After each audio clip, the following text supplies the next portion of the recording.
Assalamualaikum warahmatullahi wabarakatuh. Selamat siang semuanya. Salam sejahtera bagi kita semua.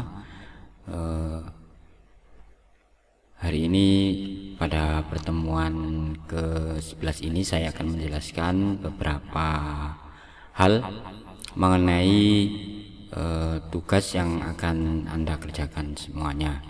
Jadi beberapa pertemuan yang lalu sudah saya jelaskan tentang tugas besarnya ini.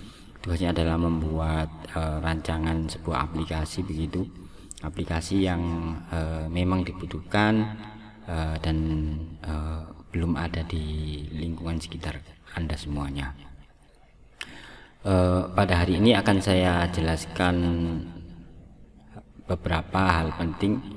Di sini sudah saya siapkan dokumen spesifikasi perancangan software atau perangkat lunak. Jadi nanti ke dokumen ini silahkan di copy, kemudian disesuaikan dengan tugas Anda masing-masing. Langsung saja saya jelaskan di sini. Di sini ada ada 9 halaman.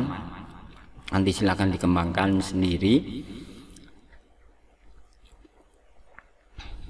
Oke, saya mulai saja penjelasannya di sini. Untuk dokumen yang akan Anda persiapkan semuanya, yang pertama ini adalah header atau cover ya.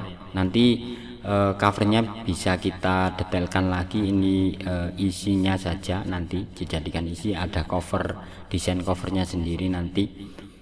Kemudian di sini judulnya adalah dokumen spesifikasi kebutuhan software. Kemudian ini judul aplikasi yang dirancang sesuai judul Anda masing-masing.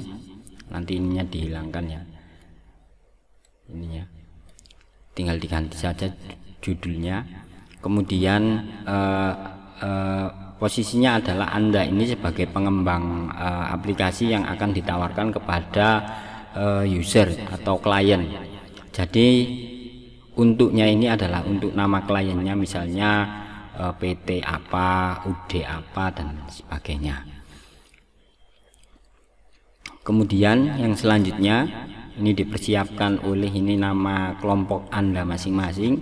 Jadi satu kelompok 2 orang, nama kemudian NIM diisi.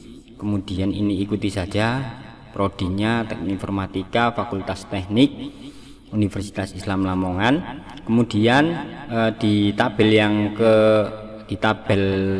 ada di bawah ini nanti silakan diisi dengan logo universitas atau logo fakultas juga nggak apa-apa. Logonya silakan Anda cari sendiri nanti. Kemudian jurusan Teknik Informatika Unisla, nomor dokumen nanti silakan diisi di area ini.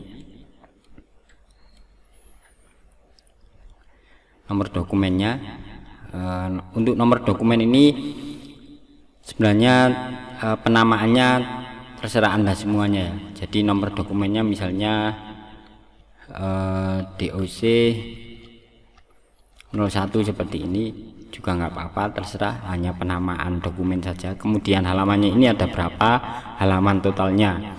Kalau misalnya di punya saya ini ada 9 misalnya ya, berarti ini ada 9 halaman. Kemudian revisinya, ini kalau ada revisi nanti saya harapkan setelah mengerjakan ini nanti ada proses yang namanya asistensi, jadi bimbingan ke saya. Ini ada nomor revisinya di sini, kemudian ada tanggalnya. Ini nanti diisi jumlah berapa kali revisi, kemudian tanggal terakhir revisi. Ini tanggal terakhirnya saja. Kemudian berlanjut ke bawah ini, di sini sudah saya sediakan daftar perubahan. Jadi revisinya misalnya di revisi A, di poin A, revisinya deskripsinya apa. Kemudian B, ini deskripsinya apa saja yang direvisi, sampai J. Kalau memang banyak revisi berarti ya sampai di bawah ini, sampai di poin J ini. Kemudian yang setelah di halaman atau daftar perubahan ini beserta deskripsinya ini sesuai dengan poinnya. Jadi poin A yang di atas ini tadi, ini ya, di poin A ini, maka di sini juga disamakan tanggal berapa, ditulis oleh siapa, diperiksa oleh siapa. Ini nanti diperiksa oleh nama saya sendiri, nama saya. Kemudian ini juga paraf atau tanda tangannya, tanda tangan yang menyetujui. Ini ditulis ini, nanti silakan diganti gantian per tim ya. Jadi satu tim itu 2 orang, berarti diisi 2 orang. Ditulis oleh siapa, kemudian diperiksa oleh dosen pembimbingnya, kemudian disetujui oleh siapa ini. Ini nanti biar saya saja yang memparaf atau mentandatangani ini sesuai dengan yang ada di sini. Jadi kalau ini misalnya isinya ada sampai di poin G misalnya, berarti di sini juga sama. Di sini poinnya sampai di G juga. Seperti itu. Itu untuk tabel daftar perubahan dan deskripsinya. Kemudian selanjutnya ada daftar isi. Daftar isi ini sudah saya setting otomatis. Jadi nanti ketika Anda semuanya mengcopy ini tolong disesuaikan ya. Jadi daftar isinya sesuaikan dengan dokumen yang Anda buat, bukan sesuai dengan daftar isi yang ada di sini. Cuman poin-poinnya sama, isinya sama dengan yang ada di sini ini. Itu untuk daftar isi. Kemudian masuk ke topik isinya. Jadi di pendahuluan ini, di sini yang pertama yang kita bahas adalah pendahuluan. Yang di pendahuluan ini, di subbabnya ini, subbab pendahuluan ada tujuan penulisan dokumen. Jadi ini bukan tujuan pembuatan aplikasinya ya, tapi tujuan penulisan dokumen ini untuk apa ya. Jadi dokumen ini merupakan dokumen spesifikasi kebutuhan perangkat lunak yang akan dikembangkan. Jadi tujuan dari penulisan dokumen ini itu untuk apa, itu yang dijelaskan. Penjelasan yang dimaksud dalam dokumen ini itu berisi penjelasan umum, spesifikasi fungsi dan sebagainya. Nah, ini nanti sudah ada di sini semuanya. Tinggal Anda menguraikan saja tujuan penulisan dokumennya ini. Kemudian yang kedua di sini, subbab yang kedua ada lingkup masalah. Ini untuk yang lingkup masalah ini jelaskan mengenai permasalahan yang dihadapi sehingga diperlukan sebuah solusi dengan dibangunnya atau dirancangnya perangkat lunak ini atau software ini. Jadi misalnya Anda mengambil topik apa, itu disimpulkan dulu permasalahannya apa, kok sampai membutuhkan perangkat ini, perangkat aplikasi ini, seperti itu. Jadi contohnya ini, sebagai contoh seperti di bawah ini, manajemen outlet shop ini adalah aplikasi informasi manajemen untuk pengolahan beberapa outlet shop terpusat untuk memudahkan pengolahan, pembukuan data pegawai, data barang dan kas usaha yang tersimpan secara real time di database. Jadi ini masalahnya ini, lingkup permasalahannya ini. Jadi pengolahan pembukuan data pegawai, transaksi barang, kemudian kas usaha yang tersimpan secara real time di database. Itu untuk lingkup masalah. Kemudian yang selanjutnya di sini adalah definisi istilah dan singkatan. Jadi misalnya di dalam dokumen ini terdapat Anda semuanya membuat singkatan-singkatan, misalnya singkatan aplikasi, itu harus dijelaskan di sini.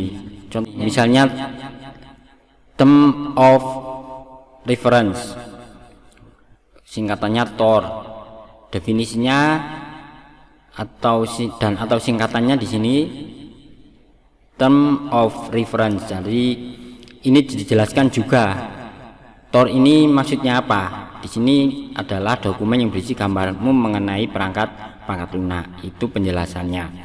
Misalnya di sini ada singkatan IMK. Berarti di sini dijelaskan IMK itu apa? Singkatannya interaksi manusia dan komputer. Kemudian IMK-nya ini dijelaskan. Oh, IMK ini berarti apa? Dijelaskan. Penjelasan mengenai IMK ini. Seperti itu. Jadi ini nanti silakan disesuaikan dengan dokumennya masing-masing. Jadi kalau misalnya menggunakan istilah singkatan dan lain-lain itu dimasukkan di definisi atau daftar singkatan seperti ini. Dibuat dalam bentuk tabel seperti ini. Nanti tinggal mengikuti format yang sudah saya sediakan ini. Tabel 1, kemudian ada tabel 2 di sini. Tabel 2 ini tabel daftar istilah.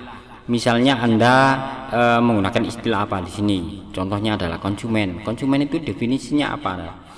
Konsumen itu definisinya adalah setiap orang memakai barang atau jasa yang tersedia dalam masyarakat. Seperti itu. Atau saya menggunakan istilah Java. Oh, Java ini apa? Java ini merupakan bahasa pemrograman yang dapat dijalankan di berbagai komputer termasuk telepon genggam, seperti itu. Jadi istilah yang Anda gunakan itu Anda masukkan di sini beserta penjelasannya atau definisinya. Itu untuk daftar istilah dan singkatan. Kemudian masuk ke subbab yang keempat, 1.4 ini referensi. Referensi ini, dokumen ini menunjuk pada hasil wawancara dan observasi pada pemilik tentang informasi yang berkaitan dengan berbagai kebutuhan yang mencakup data secara umum. Jadi referensi ini bisa diambil dari hasil observasi atau hasil wawancara. Misalnya Anda akan mengembangkan aplikasi Posyandu yang saya contohkan kemarin, itu sumbernya dari mana? Oh, sumbernya dari pegawai Posyandu yang ada di desa. Itu bisa diwawancari. Kemudian itu masukkan menjadi referensi. Jadi hasil wawancara dengan siapa dan seperti itu. Atau kalau bukan dari hasil wawancara dan observasi, bisa mengambil dari jurnal penelitian, kemudian bisa mengambil dari mesin pencarian, bisa dari Google atau bisa dari internet dan lain-lain. Itu nanti silakan dimasukkan di sini. Jadi diurutkan saja daftar referensinya dari mana, 1, 2, 3 dan seterusnya. Seperti itu untuk referensi. Kemudian yang selanjutnya di sini di deskripsi umum dokumen ini jelaskan tentang dokumen ini. Jadi isi dari penjelasan ini merupakan isi perbagian. Misalnya seperti di bawah ini ya. Bagian utama berisi penjelasan tentang dokumen yang mencakup tujuan pembuatan, kemudian lingkup masalah. Jadi ini nanti bisa diambil dari bagian-bagian yang ini. Misalnya bagian yang utama ini adalah bagian pendahuluan ini tadi. Kemudian bagian yang kedua ini deskripsi umum, itu ini menjelaskan tentang apa. Kemudian bagian yang ketiga itu bagian yang menjelaskan apa, itu dirinci di deskripsi umum dokumen ini. Jadi ini bukan deskripsi umum dari aplikasinya, tapi dari dokumen yang Anda buat ini ya. Jadi per bagian dijelaskan, bagian utama, kemudian bagian kedua, bagian ketiga dan seterusnya. Itu untuk deskripsi umum dokumen. Jadi ada di bab yang bab yang ke-1 di sini ada beberapa subbab dimulai dari tujuan penulisan, lingkup masalah, definisi istilah dan singkatan, kemudian referensi dan deskripsi umum dokumen. Lanjut ke bab yang kedua di sini, deskripsi umum perangkat lunak atau software. Kalau yang pertama tadi adalah kita menceritakan isi dokumen ini, isi dokumen yang kita buat ini. Yang kedua ini baru kita masuk ke aplikasinya atau softwarenya, software yang kita rancang. Jadi deskripsi umum perangkat lunaknya ini adalah subbab yang pertama di sini 2.1 skenario. Skenario ini jelaskan skenario aplikasi atau perangkat lunak yang dikembangkan atau dirancang. Contohnya seperti di bawah ini. Aplikasi ini digunakan oleh owner, kemudian manager, kemudian seller. Jadi semua user itu dijelaskan seperti itu. Aplikasi ini yang nanti aplikasi Anda itu yang menggunakan siapa, itu jelaskan di sini. Sistem dapat lebih memahami manajemen outlet shop, di mana owner sebagai pemilik usaha mengelola outlet shop dengan mendaftarkan cabang-cabang outlet ke pegawai dalam sistem agar dapat tercatat saat setiap aktivitas bisnis terjadi dengan seller dan manajer. Itu penjelasan mengenai aplikasi Anda. Jadi ceritakan aplikasi yang Anda rancang itu nanti itu jalannya seperti apa, skenarionya itu dijelaskan di skenario ini. Di materi kan sudah saya jelaskan, yang minggu lalu itu sudah saya jelaskan mengenai skenario itu jalannya aplikasi ini seperti apa. Contohnya ini, sebagai owner saya ingin data outlet tercatat seperti itu, sebagai manajer seperti apa. Nah, ini sesuaikan dengan aplikasi yang Anda kembangkan. Itu seperti apa skenarionya. Ceritakan di sini.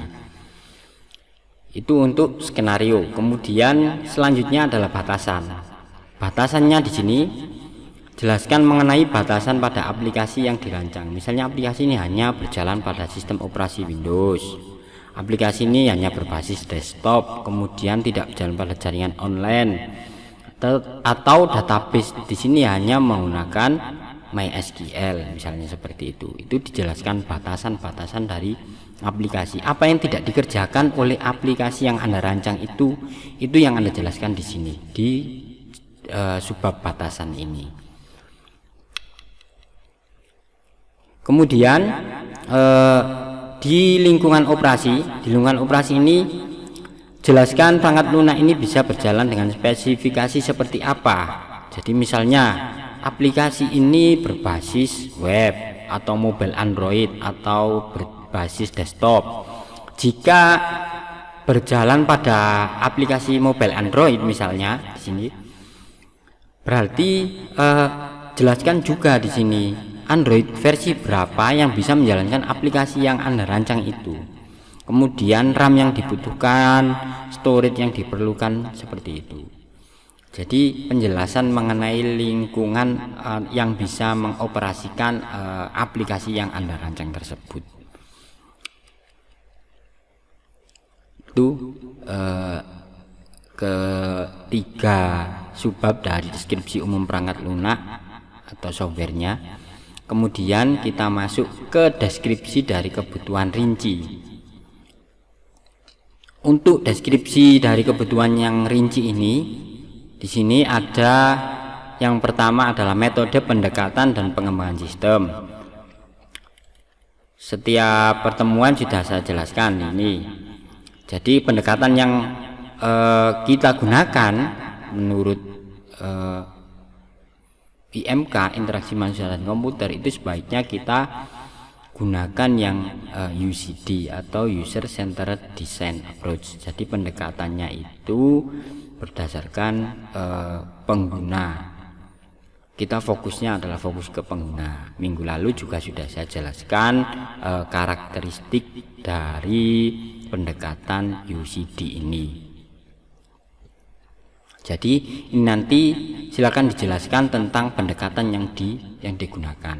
Dan di sini saya sarankan untuk menggunakan pendekatan yang UCD atau User Centered Design Approach. Kemudian kebutuhan fungsionalitas yang kedua di sini, setelah metode pendekatan ada kebutuhan fungsionalitas. Jadi yang kebutuhan fungsionalitas ini dibagi menjadi dua, ada diagram proses, ada kamus data. Untuk yang diagram proses itu nanti jelaskan secara visual. Anda semuanya kan sudah paham dan sudah dijelaskan mengenai flowchart dan lain-lain. Seperti ya kalau yang di semester 1 itu ada ya flowchart ya. Jadi nanti silakan dijelaskan secara visual menggunakan flowchart tentang proses dari aplikasi yang akan Anda buat. Misalnya aplikasi yang ada di Posyandu itu tadi yang saya contohkan tadi, itu jalannya seperti apa. Dimulai dari misalnya ada petugas menginput data bayi dan lain-lain. Itu dijelaskan secara rinci menggunakan visual dalam bentuk flowchart ini. Nah, nanti kalau misalnya kurang bisa memahami tentang flowchart, nanti bisa ditanyakan ketika bimbingan atau asistensi. Setelah diagram proses, di sini yang selanjutnya ada kamus data. Kamus data ini jelaskan mengenai data yang digunakan. Jadi data apa yang berhubungan dengan aplikasi yang Anda buat, atau bisa juga ini diberikan tampilan database-nya yang sudah ada aplikasinya seperti itu. Kalau yang tidak ada berarti tidak usah ditampilkan, hanya ini dijelaskan saja mengenai data yang berhubungan dengan aplikasi yang Anda gunakan, data yang akan diinput dan outputnya seperti apa datanya. Jadi ini mengenai data yang digunakan atau data yang berhubungan dengan aplikasi yang Anda buat. Itu untuk kebutuhan fungsionalitas. Jadi ada dua, ada diagram proses, ada kamus data. Kemudian kebutuhan yang selanjutnya adalah kebutuhan interface eksternal. Nah, ini nanti yang Anda butuh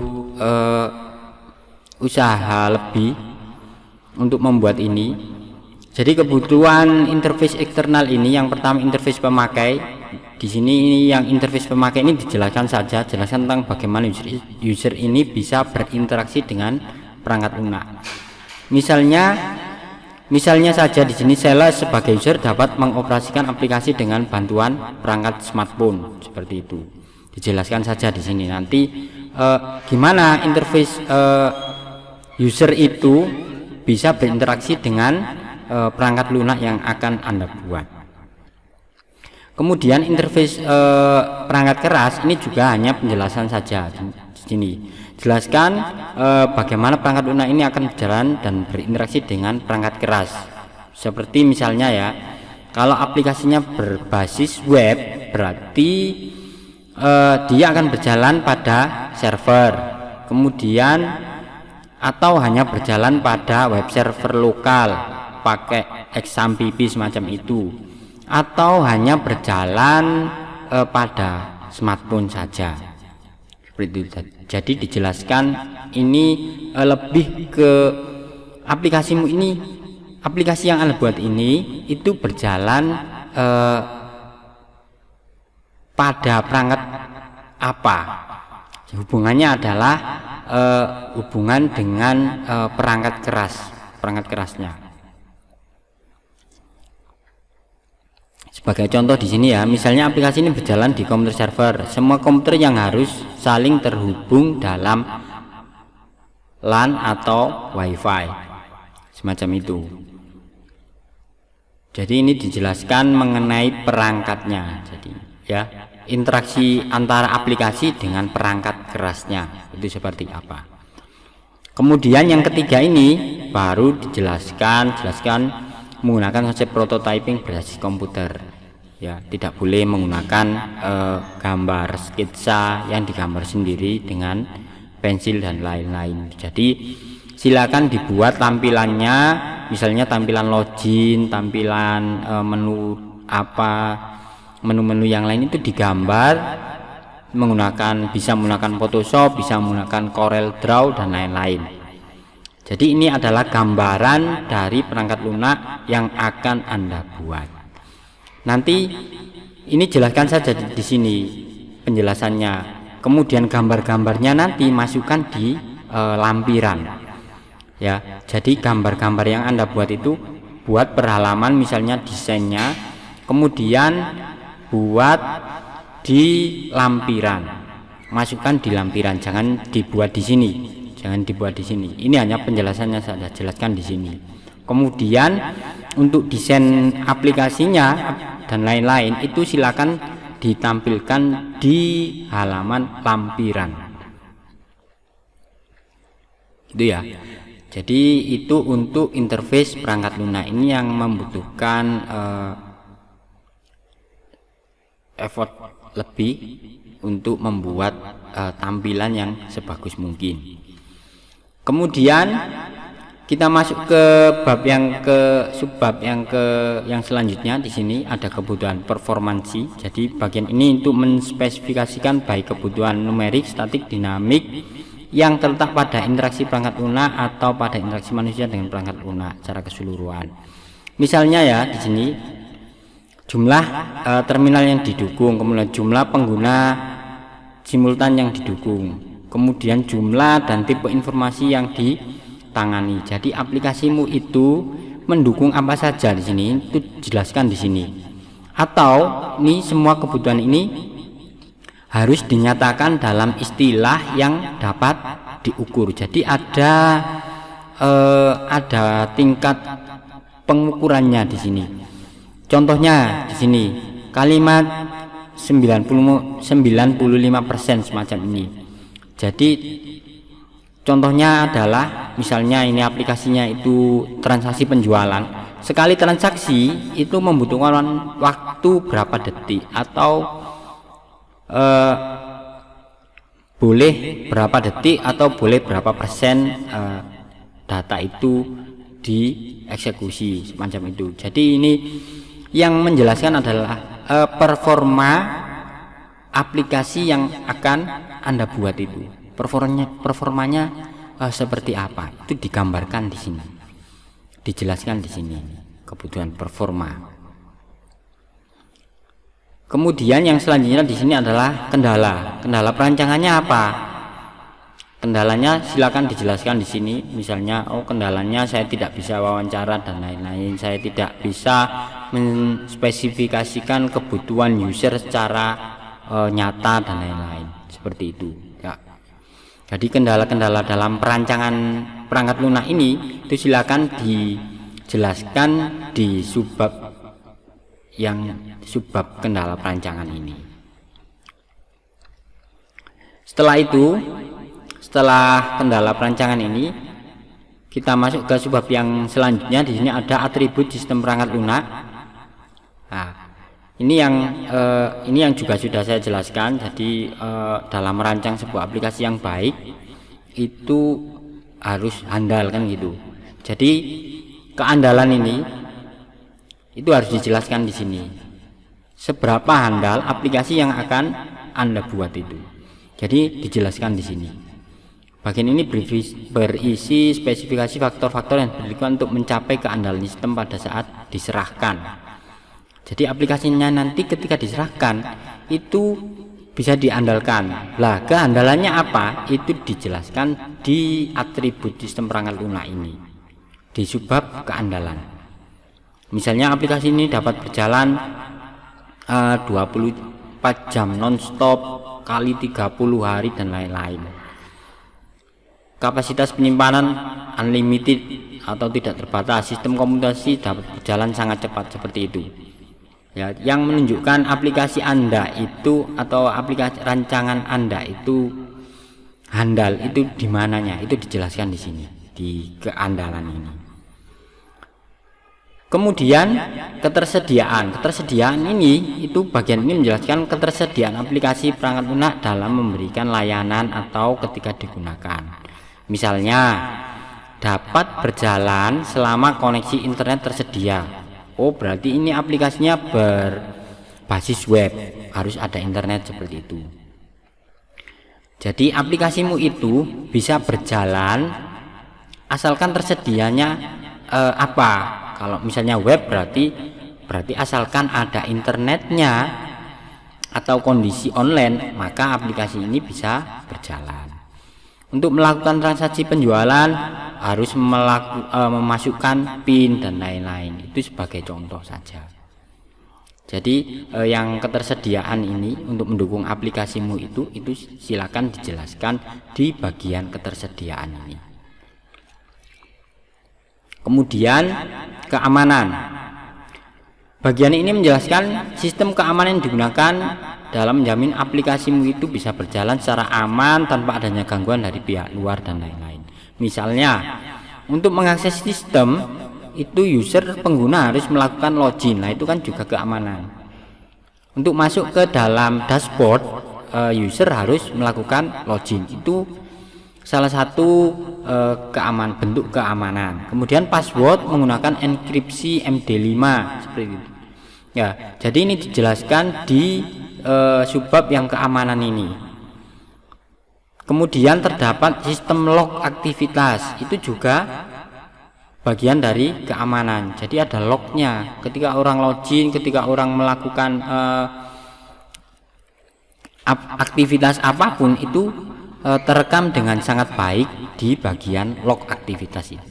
Itu juga merupakan bagian dari keamanan. Kemudian penghapusan di database menggunakan metode soft del agar tidak terjadi kesalahan saat akan mendelete sesuatu seperti itu. Itu juga bagian dari keamanan lah. Aplikasimu itu ada nggak ini semuanya lah, itu dijelaskan di faktor keamanan ini ya, atau di subbab yang keamanan ini. Kemudian yang selanjutnya di sini ada maintenance atau perawatan. Ya, perawatan ini bisa juga dijelaskan betapa mudahnya dalam proses perawatan aplikasi yang dirancang. Aplikasimu itu, aplikasi yang Anda buat itu sistem perawatannya bagaimana, ya? Atau bisa juga di sini dijelaskan mengenai perkembangan aplikasi. Jadi misalnya aplikasi yang saya rancang ini itu bisa menyesuaikan dengan perkembangan aplikasi secara modern. Misalnya 2 tahun lagi ada muncul perubahan apa, itu bisa dilakukan update semacam itu. Jadi itu yang dijelaskan di bagian maintenance ini. Kemudian yang portability ini bagian ini menjelaskan bagaimana aplikasi atau perangkat ini sangat mudah dipindahkan, misalnya dari sistem operasi satu ke sistem operasi yang lain. Misalnya di running bisa berjalan di Windows, ketika dibuka di aplikasi Linux itu juga bisa, atau bisa dibuka di aplikasi mobile dan lain-lain, di smartphone dan lain-lain seperti itu. Jadi portabilitasnya itu silahkan dijelaskan. Apakah mudah berpindah dari sistem operasi satu ke sistem operasi yang lain. Kemudian maturation ini nanti silakan dipilih saja di sini. Ada revolusioner, juga ada evolusioner. Ini sesuai yang sudah saya jelaskan pada materi prototyping minggu lalu. Itu sudah saya jelaskan mengenai revolusioner dan evolusioner. Kalau revolusioner itu mengenai kita mengganti aplikasi yang lama dengan aplikasi baru, itu revolusioner. Kalau yang evolusioner itu berarti kita mengembangkan aplikasi yang sudah ada, tinggal disesuaikan saja nanti aplikasimu itu, aplikasi yang Anda bangun itu aplikasi yang memang baru atau aplikasi yang hanya mengembangkan. Kalau memang hanya mengembangkan atau evolusioner, berarti jelaskan update yang Anda tawarkan, seperti itu. Update-nya di sisi apa?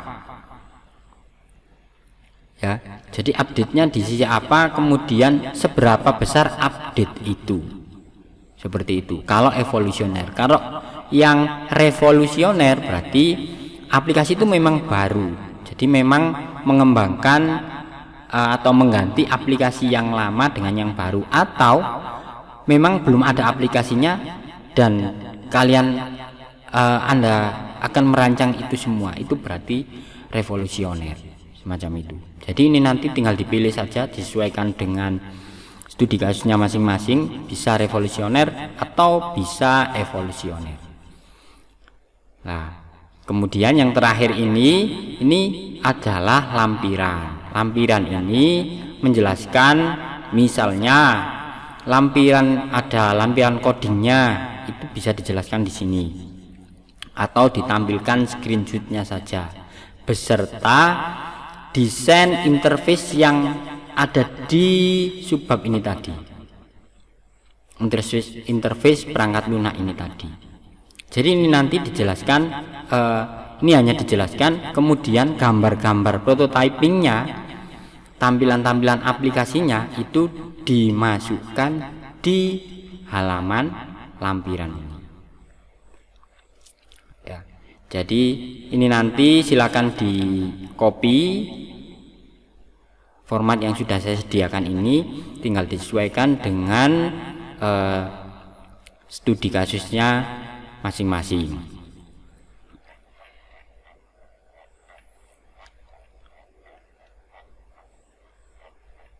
Nah, ini nanti akan saya silakan di download di spadanya masing-masing, akan saya upload di LMS pada Unisla, jadi nanti bisa di download. Mungkin